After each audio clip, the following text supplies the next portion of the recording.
Assalamualaikum warahmatullahi wabarakatuh. Selamat siang. Perkenalkan, nama saya Afrian, Kaprodi Teknik Sipil dengan nomor NIM 09023021. Untuk tugas ini adalah teori dalam komunikasi lintas budaya. Itu ada perbandingan budaya High Connect Cina dan Low Connect dari negara Swiss. Nah, apa itu teori? Sebelum membahas kedua negara tersebut, terlebih dahulu kita perlu memahami apa yang dimaksud dengan teori. Dalam komunikasi lintas budaya, teori adalah cara suatu budaya memandang dan menggunakan ruang pribadi maupun ruang bersama ketika berinteraksi dengan orang lain. Menurut Edward T. Hall, setiap budaya memiliki perspektif yang berbeda mengenai ruang. Ada budaya yang merasa nyaman berada dengan dekat orang lain, sementara ada pula budaya yang lebih menghargai jarak dan privasi. Karena itu, memahami konsep teori sangat penting agar kita dapat berkomunikasi secara efektif dengan orang dari budaya yang berbeda. High Connect dan Low Contact. Edward T. Hall membagi budaya menjadi dua kategori utama, yaitu high contact dan low contact. Pada budaya high contact, komunikasi sangat dipengaruhi oleh situasi, hubungan sosial, dan isyarat nonverbal.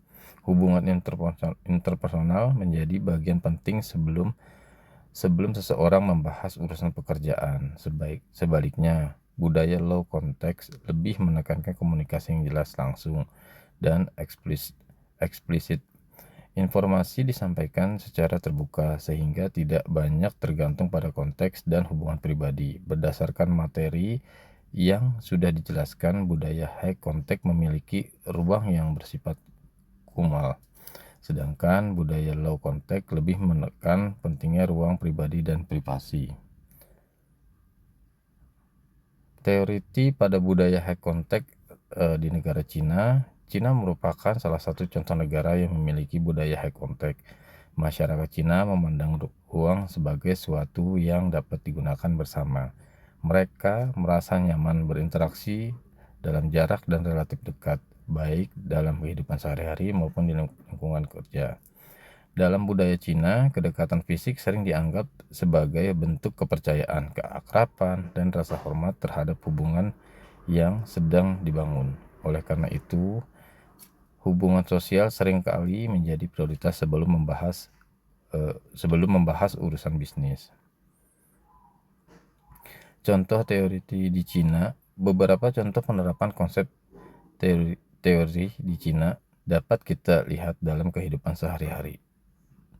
Misalnya, masyarakat Cina terbiasa makan bersama menggunakan meja bundar sebagai simbol kebersamaan. Selain itu, tinggal bersama keluarga besar juga masih cukup umum. Dalam dunia bisnis, sebelum melakukan negosiasi, biasanya akan diadakan jamuan makanan atau pertemuan informal terlebih dahulu untuk membangun hubungan yang kenal dengan hubungan guaksi. Hal ini menunjukkan bahwa hubungan yang baik dianggap sebagai fondasi keberhasilan kerjasama. Teori pada budaya low contact di negara Swiss berbeda dengan Cina. Swiss merupakan contoh negara yang menganut budaya low contact. Masyarakat Swiss sangat menghargai privasi dan ruang pribadi. Saya berkomunikasi, mereka cenderung menjaga jarak fisik yang nyaman, tidak terlalu banyak melakukan kontak fisik, serta lebih mengutamakan profesionalisme. Dalam materi PPT juga dijelaskan bahwa budaya low contact memiliki ruang yang lebih terbatas, sehingga orang cenderung menjaga jarak dan menghormati privasi masing-masing individu. Contoh teori di Swiss. Contohnya adalah budaya teori di Swiss dapat dilihat dari kebiasaan masyarakatnya yang selalu menjaga antrian dengan tertib, menghormati ruang pribadi, dan tidak melakukan sentuhan fisik secara berlebihan. Di lingkungan kerja, Setiap karyawan bisa memiliki area kerja yang jelas, jadwal rapat yang teratur, dan komunikasi dilakukan secara langsung. Hubungan profesional lebih diutamakan dibandingkan kedekatan profesional. Adapun perbedaan Cina dan Swiss, jika dibandingkan, terdapat beberapa perbedaan yang cukup jelas antara kedua negara ini.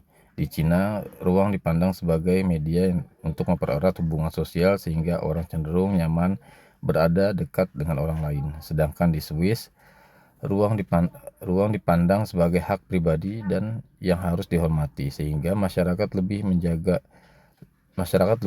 jarak ketika berinteraksi. Selain itu, budaya kerja di Cina lebih kolaboratif dan kekeluargaan.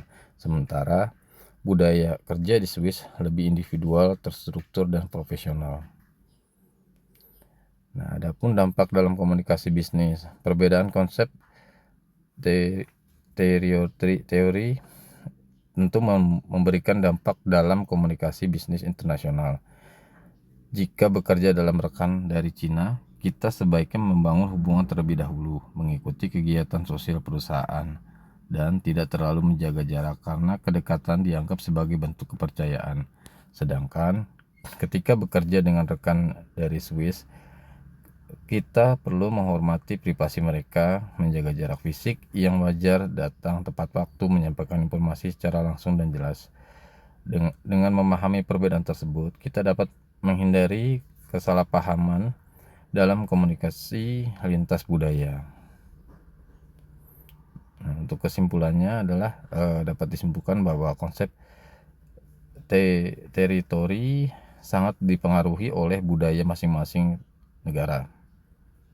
Pada budaya high contact seperti Cina, ruang digunakan sebagai sarana untuk membangun hubungan sosial sehingga kedekatan fisik dianggap wajar dan bahkan pasif. Sedangkan pada budaya low contact seperti Swiss, ruang pribadi merupakan bagian penting dari penghormatan terhadap individu sehingga menjaga jarak menjadi bentuk etika dan profesionalisme.